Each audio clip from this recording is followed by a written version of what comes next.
Hello mga kabalen! Ayan, busy yung mga anak ko. Hindi ko alam kung totoo ito. Ayan sila.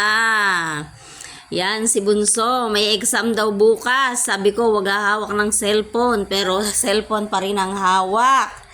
At yung si ate, di ko alam kung masakit ang ulo o ano. Ayan, nagre-review din siya.